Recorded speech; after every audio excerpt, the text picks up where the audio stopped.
I always say that all dietitians are nutritionists, but not all nutritionists are dietitians.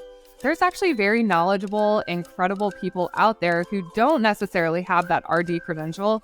It doesn't mean that, they don't know what they're talking about or they're unqualified, but I'm saying that just to say, it's a case-by-case basis. And there are a lot of people out there who do a great job of appearing credible and knowledgeable, especially on social media these days, that we really just have to keep a really critical eye on it, kind of remain skeptical for anything that sounds too good to be true. I am so excited to welcome Cara Harbstreet to the podcast today. She was born and raised in the Kansas City area and now splits time on both sides of the state line in Strawberry Hill, Kansas, and the West Bottoms of KCMO. After attending Southeast Missouri State University, she returned to the University of Kansas Medical Center to complete her training to become a registered dietitian. After gaining experience at Hy-Vee and Children's Mercy, she founded Street Smart Nutrition in 2016 and focused fully on private practice, nutrition communications, and content creation. In other words, her personal and professional life revolve around good food 24/7. My kind of girl.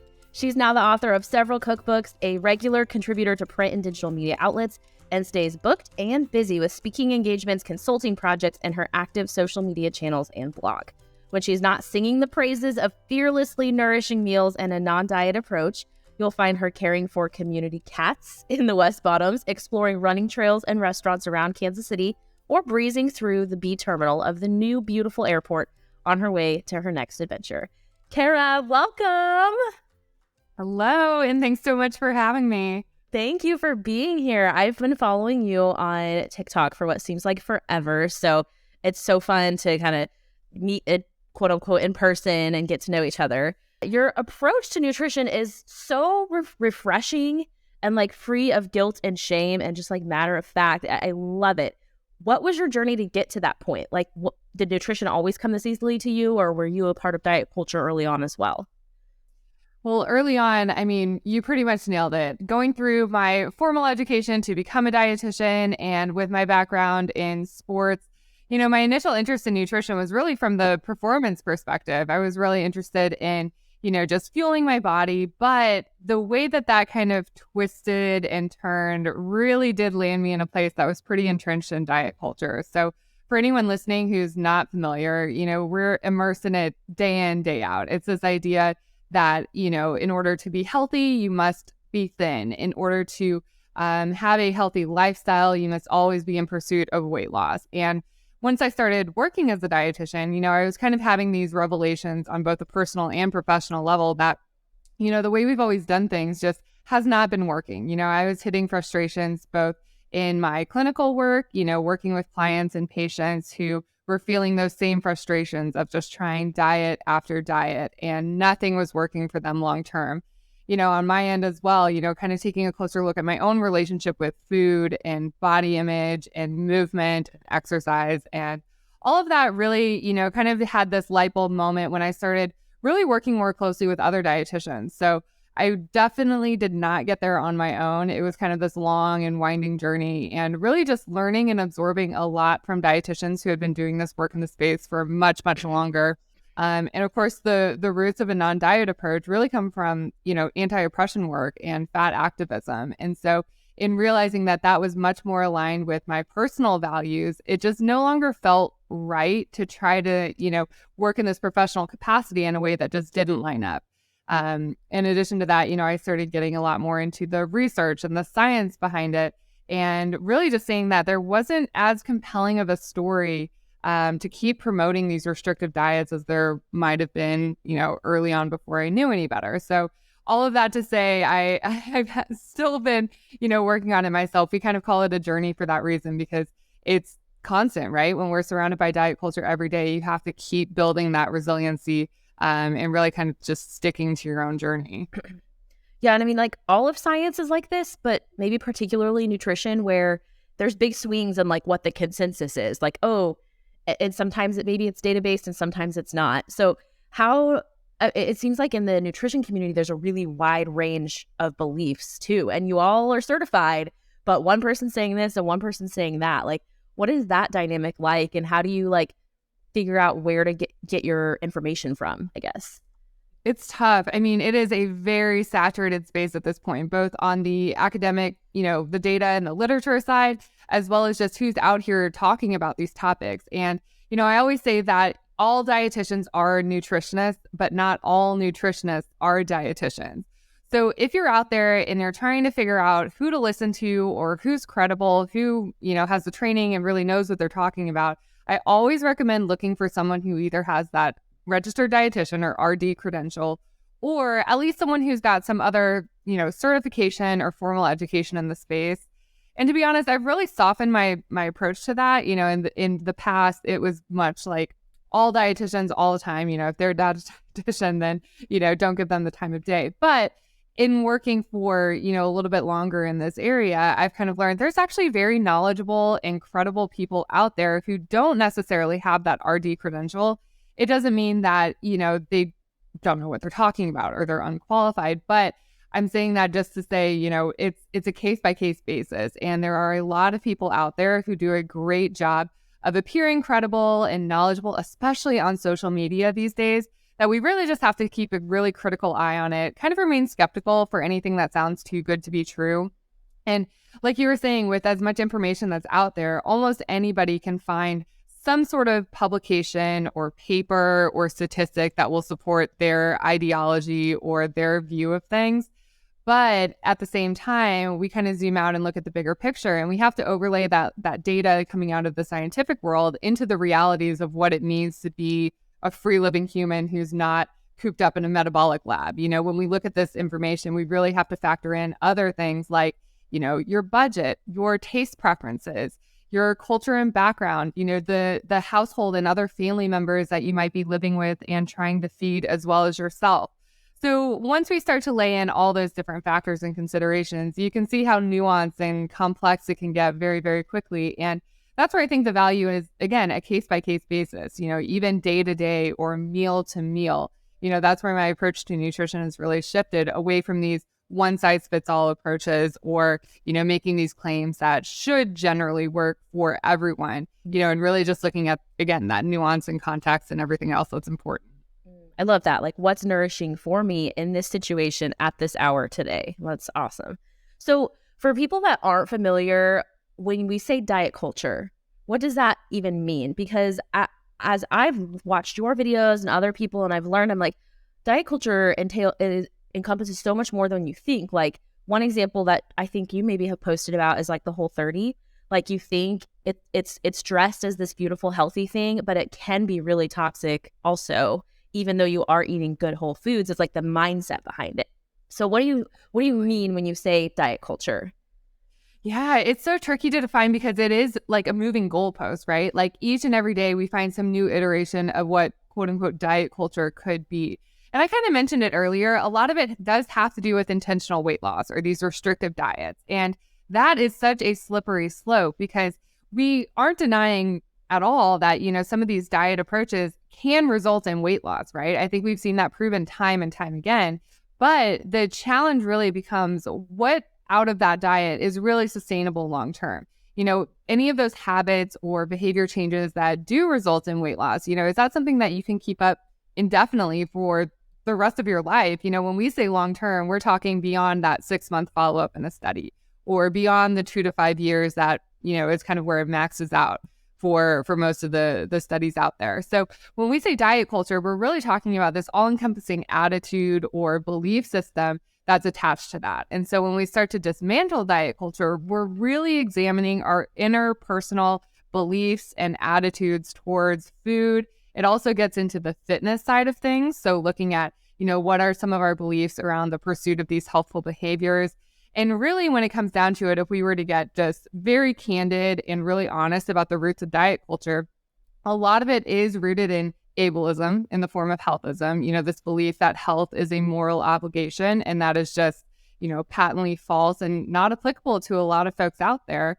And then also anti-Blackness in the form of anti-fatness. And there's a really great book out there that some of you may be familiar with, but if you're not, I really recommend the book titled Fearing the Black Body by Dr. Sabrina Strings. Another one out there is Belly of the Beast. Both of those books really dive into this belief system that is hundreds of years old at this point and has really shaped our collective and societal attitudes towards body size, towards health, towards food and eating and exercise and all the rest. So to kind of put it in more tangible terms, I always like to use an example. And one that just recently came to mind when I was talking with someone was meal planning or meal prepping. So we can have this, manifest in a number of different ways. But I like this example because it does really point to the motivations or what's really driving these behaviors. And they can be very diety, very disordered, very distracting, but they can also come from a place of self-care and wanting to reduce stress throughout a hectic week. And so, that approach to meal prepping or meal planning, again, could be a form of control, very rigid, very structured. And if for whatever reason, things fly off the rails in the middle of the week and you have to deviate from that plan, we really look at the level of distress or anxiety that it might produce. Whereas if you approach it from a place of self-care and just, again, wanting to say, hey, I've got a busy week coming up. It would really be nice if I didn't have to spend time cooking or cleaning or doing all the rest of these food prep activities. What can I do ahead of time that might eliminate some of that later? And if it goes according to plan, great. If I have to change it midway through, also fine. It's really just bringing it back to some neutrality and openness towards, what is it, again, to your question earlier, what is it that I need right now in this moment to take good care of myself and my body? Mm-hmm. Yeah.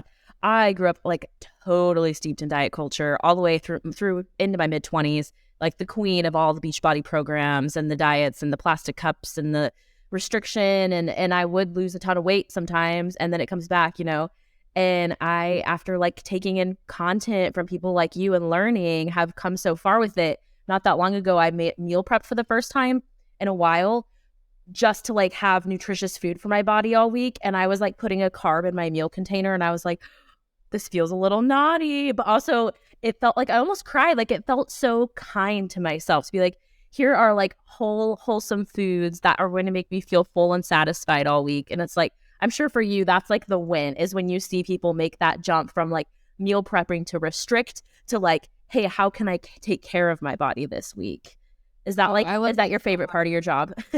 Yeah, I mean, and everybody has a story like that, right? Because I think, so many people have shared with me that they were put on a diet from an early age, or they attended a Weight Watchers meeting with a relative or friend. These are all examples of how diet culture is just so insidious. And until we kind of press pause, zoom out a little bit and look at it from like a bird's eye view perspective, we really don't see it when we're in the moment or the day to day. And yeah, we kind of lose perspective on that. But it is so, I think, freeing and really liberating, because another question I love to ask folks is, if you picture a pie chart or you had to estimate a percentage, like what percentage of your thoughts each day revolve around food or eating?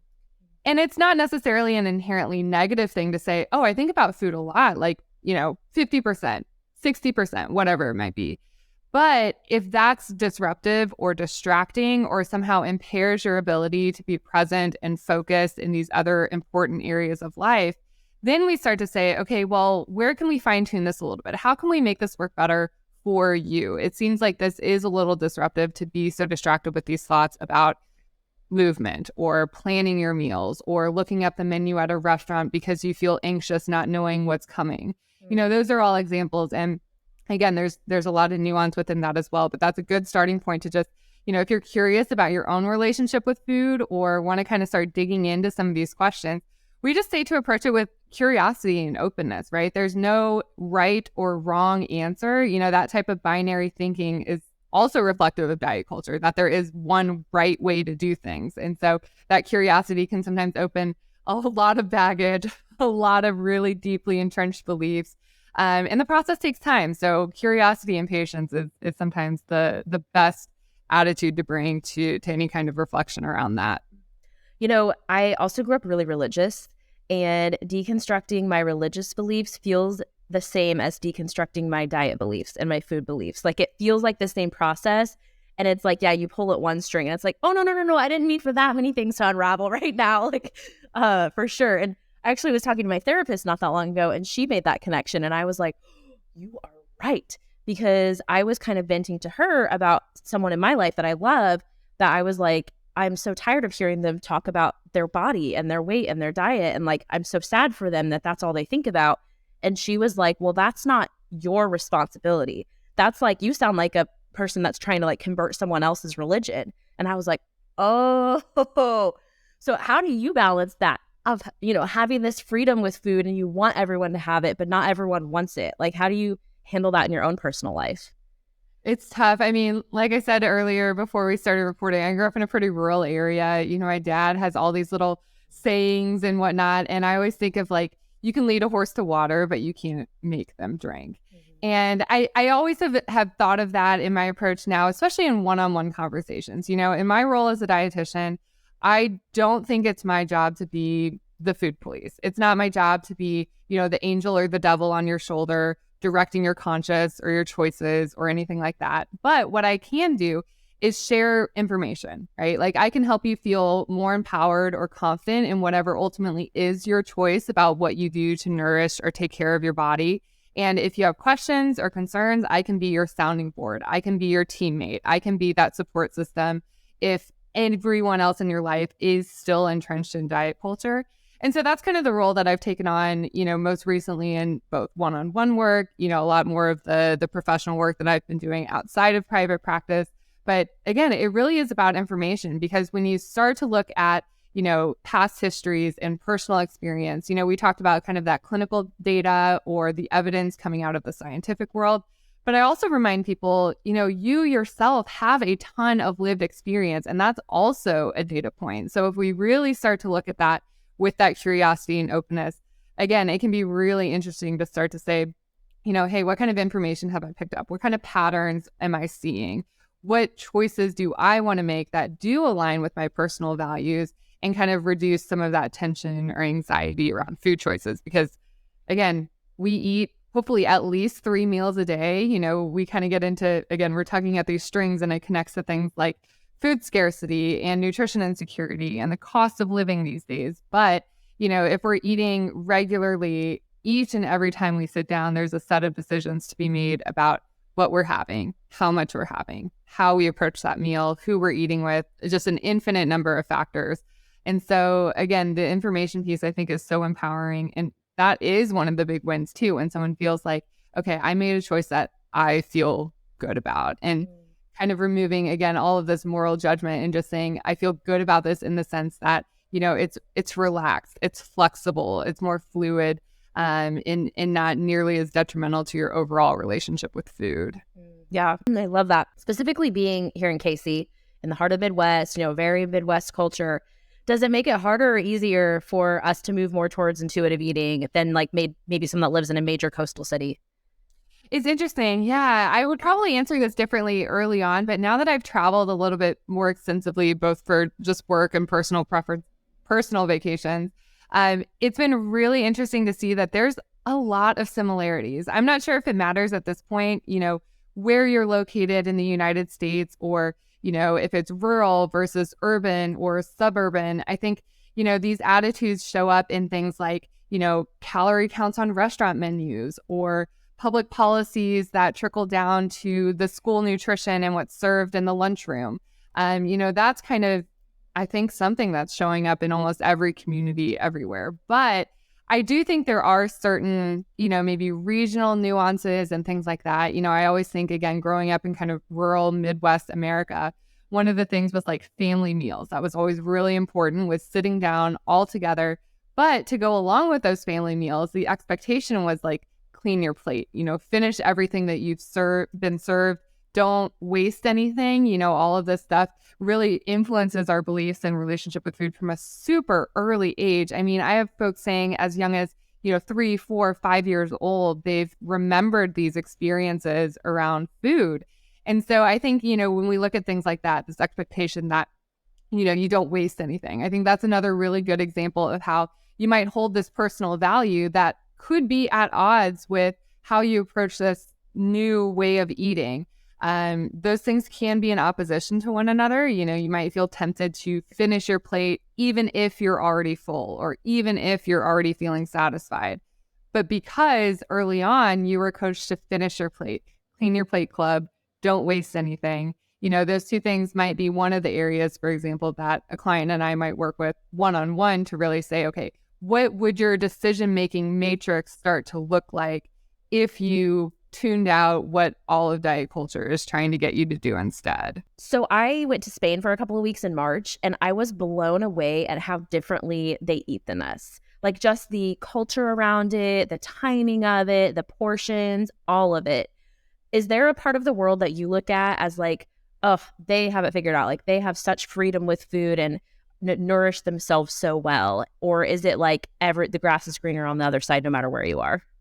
I think that last part is probably closer to home than anything else because, being so active on social media and just chronically online at this point, I see a lot of those stories being shared of someone, who travels for several weeks. Maybe they go to South America or Latin America or Europe or anywhere else in the world. And they come back saying, wow, this was such a contrast to the way that we approach food.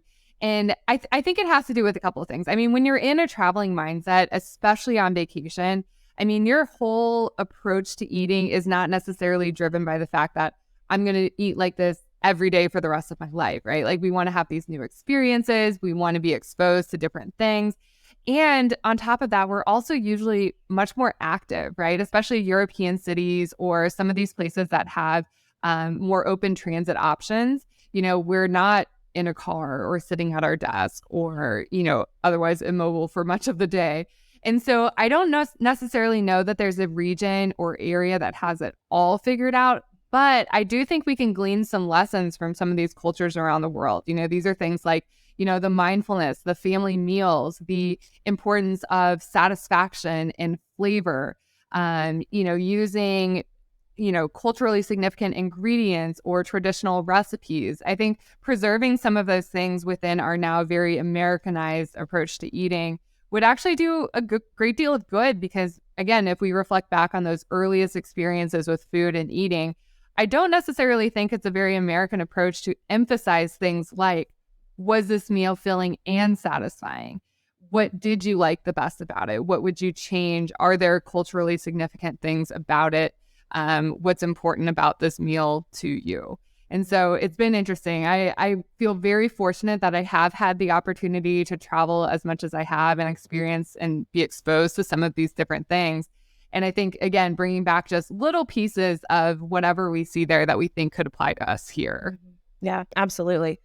So tell me what's going on in your business. Congratulations, by the way. Like when it's 2016, I think, when you launched full-time, did you envision it going this way? And like, how do you feel about where you are with your business and doing this full-time? Well, I so appreciate that because the short answer is no. Early on, I did not picture myself being self-employed. I was not interested in the entrepreneurship route. I was very content to, clock in and out. And, that really was a really coveted dietitian role that I played early on.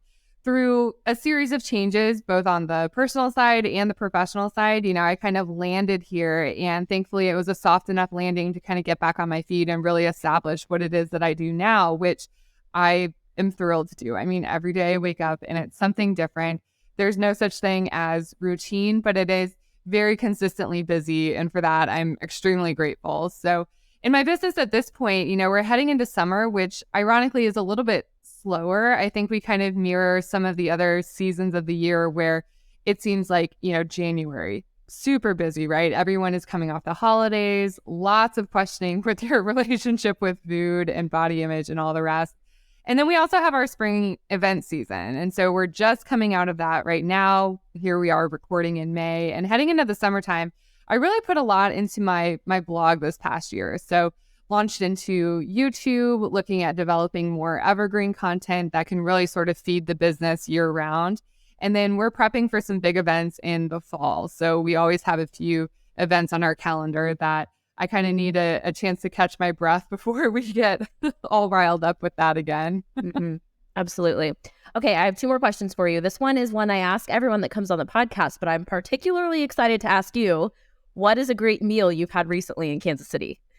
Oh, great meal in Kansas City. Oof. This is tough because I just traveled back from Savannah, Georgia. And so I'm having to think back. I'm like, when is the last thing I ate in Kansas City?